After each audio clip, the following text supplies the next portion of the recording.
Howdy, brothers and sisters. Uh, been a while. Really ain't. I ain't gonna get into why. But decided to take a visit today. I listened to her speaking.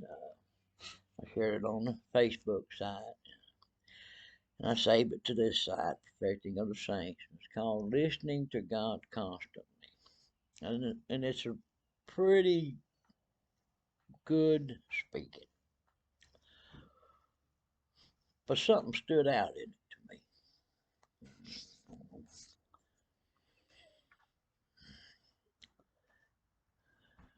If those around the prodigal son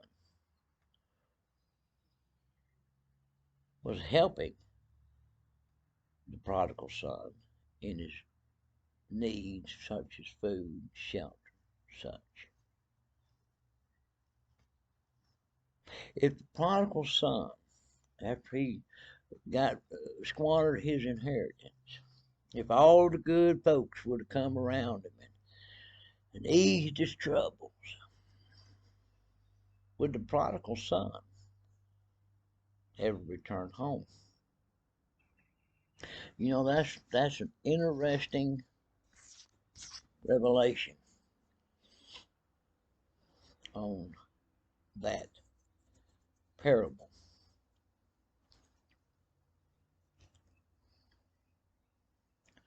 And it kind of makes you need to sit back and really look at that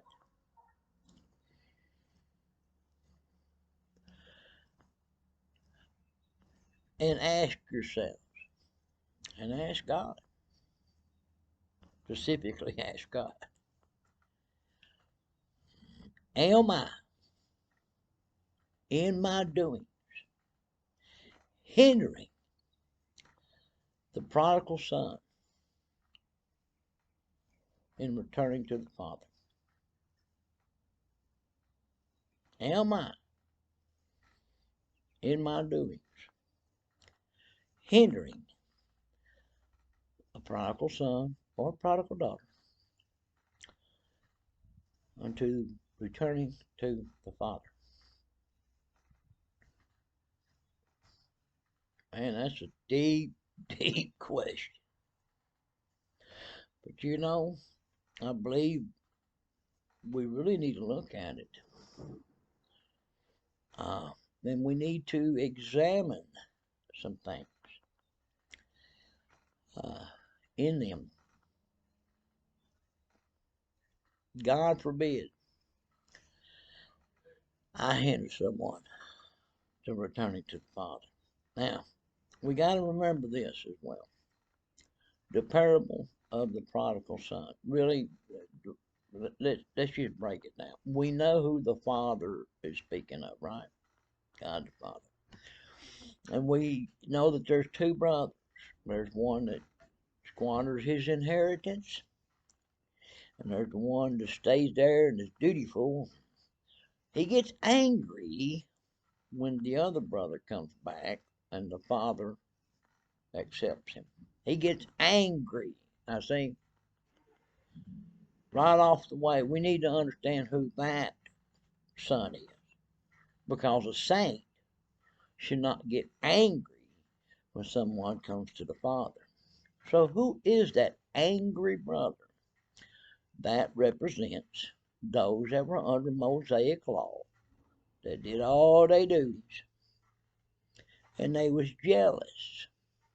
They became jealous. Remember, the Gentiles were brought in to make the Jews jealous, the Israelites jealous. So that son that got angry, that got jealous, well, you never did this for me and me and me, that represents the Israelites of the flesh. The returning son represents the Gentiles brought in. So, now that we've got that squared away, am I hindering someone that is not of the Israelite culture? In other words, take my neighbor. Am I hindering my neighbor back here from in the things that I do? Am I hindering him as him coming to the Father, returning to the fold, as to say? Tell you, brothers and sisters, it was a good speaking, and I highly suggest y'all listen to it. And if you know, uh, I no, I ain't gonna get into that. But I just thought I'd stop in today because I listened to a speaking, and I highly suggest you listen to it and take word. And you know, there's something else he said. Does the word really abide in you? Does the word abide in you? Or do you need to speak on God and His glory and our gospel? And I know you don't like this, the do's and the don'ts. Uh, is that word in you? Is it really there? Or do you have to, does it abide in you? Is it actually written on your heart? So you're ready in season and out of season. And but hey, just go listen to the speaking. It's a good one, and y'all take care. Always praying for the saints.